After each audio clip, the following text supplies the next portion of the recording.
Hello. எப்ப ஆதி எங்க இருக்கிற நீயே? நான் எங்க இருந்தா உனக்கு என்ன? எப்ப ஆதி என்னையா நீயே? உன் மேல எவ்வளவு அக்கறையா விசாரிச்சுக்கிட்டு இருக்கேன். என்ன இப்படி மரியாதை இல்லாம பேசிட்டு இருக்கிற நீயே?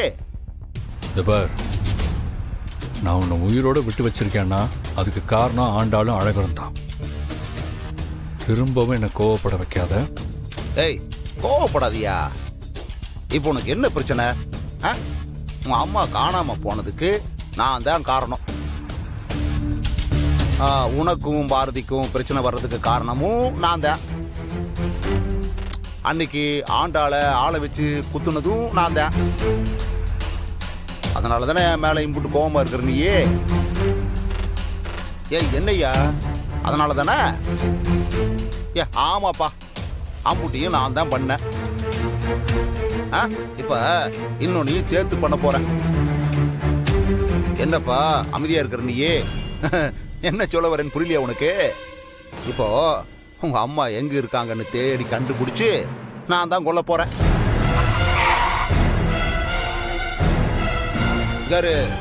அதுக்கப்புறம் நீ இந்த ஊர் பக்கம் தலை வச்சு படுக்கூடாது சொல்லி போட்ட.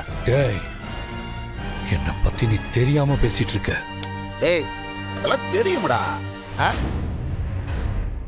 உன்னை பத்தியும் தெரியும், எண்ணத்தை பத்தியும் தெரியும். ஆனா உனக்கு தான் என்னை பத்தி தெரியல. வேணடா, என் அம்மா விஷயத்துல தேவையில்லாம நீ மூக்க நுழைக்காத. அதுக்கப்புறம் உன்னை ஆண்டாளுக்கு அப்பன் அவன் பார்க்க மாட்டேன், அழகருக்கு மாமனார் அவன் பார்க்க மாட்டேன். ஏப்பா, நீ என்னை எப்படி வேணாலும் பாருப்பா. ஆனா நான் உன்னை எப்படி பார்க்கணும்னு முடிவு பண்ணி போட்டேன். யாரு? உனக்கு அம்மா இருக்கக்கூடாது, உன் கூட உன் பொண்டாட்டி பிள்ளைகளும் இருக்கக்கூடாது. வெறும் ரூபாவும் நகையும் இந்த பிஸ்னஸ் பண்ணிட்டு இருக்கிற பாரு, அது மட்டும்தான் இருக்கணும். மற்றபடி நீயே உனக்கு சொந்தம்னு சொல்லிக்கிறதுக்கு யாரும் இல்லாம ஊரா திரியணும் நீயே. டேய், நான் எப்படிலாம் இருக்கணும்னு முடிவு பண்ண வேண்டியது நீ இல்லடா, நான் தான்டா. அப்படி முடிவு பண்ணதுக்கப்புறம் அதை முடிச்சு வைக்கலன்னு வை, அது தப்பாயிடும்.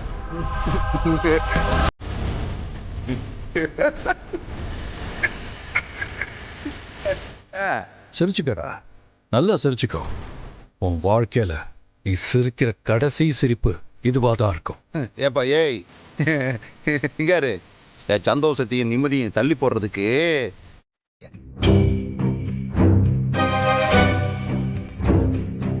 என்னத்தா?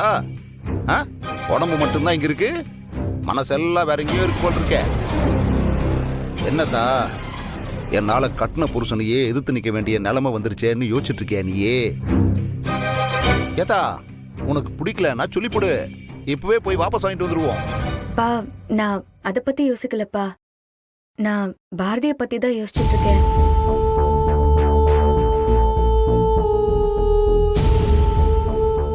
என்னத்தா, மறுபடி வந்து சண்டை போட்டு இருந்துச்சு அது? ஆஹா பா, அதெல்லாம் எதுவும் இல்லப்பா. வேற என்ன யோசிச்சுட்டு இருக்கிறவ நீயே? பா, பாரதி ரொம்ப பாவம் பா. திரும்ப திரும்ப வாழ்க்கையில அடிபட்டுக்கிட்டே தான் இருக்கா. முன்னெல்லாம் அவ வாழ்க்கையில ஏதாவது ஒண்ணு நடந்தா அவளுக்கு ஆறுதலா நான் தான் பா போய் நிற்பேன்.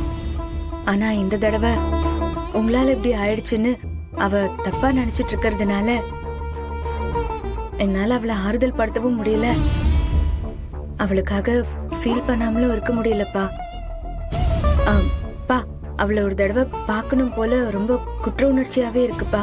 வெடுத்தா, அவ வாழ்க்கை இப்படி ஆனதுக்கு நான் தான் காரணம்னு அவன் நினைச்சுக்கிட்டு இருக்கா.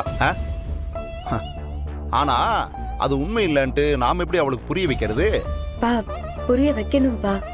அப்படி இல்லைன்னா அவங்க சொல்றதெல்லாம் சரின்னு ஆயிடும்ல பா. அது மட்டும் இல்லப்பா, ஆதி இப்போ எங்க இருக்காரு எங்க போனாருன்னு எதுவுமே தெரியல. எல்லாரும் கால் பண்ணியும் பார்த்துட்டோம், யார் போனுமே அவர் அட்டென்ட் பண்ணவே இல்லப்பா. பா, ஆதி திரும்ப வரணும்பா. அப்பதான்ப்பா பாரதியோட வாழ்க்கையும் சரியா இருக்கும். அது மட்டும் இல்லப்பா, உங்க மேலயும் தப்பு இல்லைன்னு எல்லாருக்கும் புரிய வைக்கவும் முடியும்ல.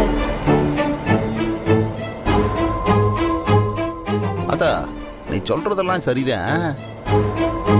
ஆனா அந்த ஆதி பையலும் என்ன தப்பால நினைச்சுக்கிட்டு இருக்கான். ஆ, பா அவர் இங்க வந்துட்டாருன்னு வச்சுக்கோங்களேன், அவர் நினைக்கிறதெல்லாம் தப்புன்னு அவருக்கு நம்ம புரிய வைக்கலாம்ல. பா அவர் தப்பா நினைச்சாருன்னா பரவாயில்ல, அவர் இங்க வந்தாதான் பாரதி கூட சேர்ந்து வாழணும்னு நினைப்பாருப்பா. அட்லீஸ்ட் அதுக்காகவாவது நம்ம அவரை இங்க வர வைக்கணும் இல்லப்பா. அதாண்டாளு, நான் நினைச்சா அவனை இங்க வர வைக்க முடியும். ஆனா என்ன, மறுபடியும் அம்பட்டு பேரும் என்ன தப்பா தான் நினைப்பாங்க. அப்பா எனக்கு நீங்க சொல்றது புரியல. அதா அவனை பொறுத்த வரைக்கும் என்னாலதான் அம்புட்டு பிரச்சனையும் நடந்துட்டு இருக்குன்னு அவன் நினைச்சுக்கிட்டு இருக்கான். இப்ப நான் அவனுக்கு போனை பண்ணி அவங்க அம்மாவை ஏதாவது பண்ணி போடுவேன்னு நான் மிரட்டினேன்னு வையி,